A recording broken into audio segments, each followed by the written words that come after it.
Children's of Alabama. I'm happy to be here today to present an overview of eosinophilic esophagitis. I see lots of the new patients in clinic, so if you've seen me before, this is probably a review. So what is eosinophilic esophagitis? Eosinophilic esophagitis is a chronic allergic inflammatory disease isolated to the esophagus. Chronic means persistent or long-standing. It is an allergic disease. However, I think it's important to distinguish that it's not a true food allergy. It is more of a delayed sensitivity to a food trigger. And then we are just talking about the esophagus, so just the tube that takes food from the mouth to the stomach. We're not talking about the airways. This disease does not affect the airways. The inflammation is caused by a type of white blood cell called the eosinophil. The eosinophil is an important part of the immune system, and it is typically floating around in the bloodstream and also in your intestines. And when it becomes a problem is when it collects in higher numbers in tissues such as the esophagus. And it is mainly related to food allergens. And again, this is not a true food allergy like when you think of anaphylaxis. So it is more of a delayed sensitivity. So what are the symptoms? So the symptoms that we usually see reflect esophageal dysfunction. So you may have difficulty swallowing, which is what we call dysphagia, food impactions, which is where food can get stuck in the esophagus, nausea and vomiting, regurgitation or reflux symptoms, abdominal pain or chest pain. Chest pain is typically in the older kids when they get food impactions or when they're complaining of that trouble swallowing. You can get failure to thrive or malnutrition. This can either be from not gaining appropriate weight or even losing weight. And they can also have poor appetite. And this can be reflective of behavior modification that we see sometimes, especially in toddlers where they have like a previous infection or dysphagia, but it's really hard for them to describe that. So sometimes they'll just move away from foods that they normally will eat. All right, so this is EOE symptoms kind of classified by age. And so we see patients over the first 2 decades of life here at Children's in the pediatric world. And in infants with EOE, we often see feeding difficulties. So they'll refuse to breastfeed or take a bottle. They may frequently spit up. But remember, all infants have some degree of reflux. But this reflux tends to be excessive and may affect their growth. Then we move into the toddlers or the preschool age children. They may be reluctant to eat. They may eat slowly. Sometimes patients or parents will say they're the last one up from the table.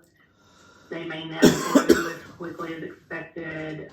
And then again, they'll also develop what I kind of call irrational aversions to certain foods that normally toddlers will eat. So that could be like chicken nuggets, spaghetti, macaroni and cheese, foods that you would typically think that they would eat. When we get to the school-age kids, we see generalized or vague GI symptoms. So in the school-age kids, we get lots of generalized abdominal pain or intermittent vomiting that really doesn't follow any particular pattern. So a lot of times there's a delay in diagnosis in this stage of children. In our older teens and adults is when we start to see an increase in the complaints of dysphagia. Again, that's trouble swallowing, feeling like food's getting stuck, or actually food getting impacted in the esophagus. About 50% of patients who receive an endoscopy for food impaction have EOE. How is EOE diagnosed? So medical provider performs a careful history and physical exam to assess signs and symptoms of EOE. And again, most commonly, the things that throw up red flags for us are dysphagia, food aversions, poor growth, even an atopic history. So kids that have other allergic diseases like eczema, asthma, food allergies, seasonal allergies. It's not only important to take a history of the patient, but also a family history. We know that it tends to run in families, and so asking if anyone else in the family, grandparents, parents, aunts, or uncles, whether they've ever had esophageal dilation or have feeding difficulties or even a diagnosis of EOE. EOE can mimic other conditions such as reflux what we call GERD. So unfortunately, there is often a delay in diagnosis because of this. After we get the good history and exam, if there is a concern for EOE, we will do an EGD with biopsies to diagnose EOE or either diagnose it or rule it out. We like to do this endoscopy off of any potential treatments for EOE. So this includes PPIs or proton pump inhibitors, any type of dietary elimination, or any type of systemic steroids. Because if we're going to do an endoscopy, we do not want to mask, a potential disease. And then if the biopsies are reviewed by the pathologist to assess for any findings of EOE. Our diagnostic criteria is 15 eosinophils per high power field. And so basically what they're doing is taking the biopsies and putting it on a slide, looking at it in a microscope. And if they count up more than 15 in a high power field, which is typically 400 times magnification of the naked eye, that is diagnostic for EOE. I do think it's worth mentioning that there does tend to be some seasonality to the disease. More cases are diagnosed in the summer and in the spring and the summer. So there are risk factors that increase your chance of developing EOE. So EOE can be developed at any time over the lifespan. But there are risk factors that have been identified to increase the chances of developing it. Some of those environmental risk factors include antibiotics in infancy. Of all the risk factors, antibiotic use in infancy has the strongest evidence of association with EOE. Delivery via C-section versus vaginal, prematurity, choice of infant feeding, so whether they are breastfed or formula fed, group B exposure during delivery, and then also maternal smoking has also been identified as a risk factor. Clinical features of EOE. So it is a male-predominant disease, 3 to 1 males to females. EOE tends to run in families, so there is a genetic component, but it's not completely understood, but we do know that it accounts for part of the risk. The general population, the prevalence of the disease is 1 in 2,000. The prevalence of the EOE has increased dramatically during the last 20 to 30 years. Kind of give you an idea, in the 90s, the prevalence was somewhere between 50 and 100 cases per 100,000. We know that siblings have an increased chance of developing EOE, so you go from about 1 in 2,000 to 2.4 out of 100.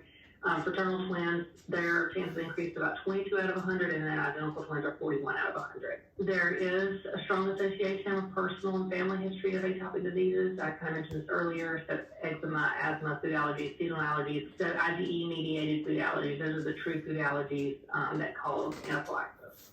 This is an example of what the biopsy samples look like after we take the tissue samples from the esophagus and put them on the slide. So on the left side is a biopsy slide of a normal esophagus, and then on the right it's a biopsy slide diagnostic of EOE. So you can see the massive infiltration of eosinophils on the esophageal mucosa.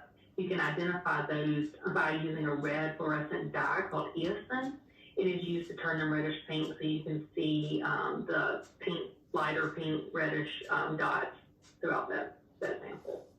This is an example of endoscopic findings with EOE. So on the left side, you'll see a normal esophagus. A patient may have EOE even if the esophagus looks normal during the endoscopy, and that's why taking the biopsies are crucial in making an accurate diagnosis. On the left side, you can see that the esophageal mucosa is pale and translucent. You can see the vessels underneath. There's no narrowing. And then on the right side, this is a patient that was diagnosed with EOE. So you can see signs of general inflammation, the redness, swelling, and edema. You can also see these long lines that are kind of running the length of the esophagus, and we call those furrows or longitudinal furrowing, and that's suggestive of EOE. But obviously the biopsies and looking at it under the microscope and making sure the eosinophils are actually present is what's key to diagnosing it.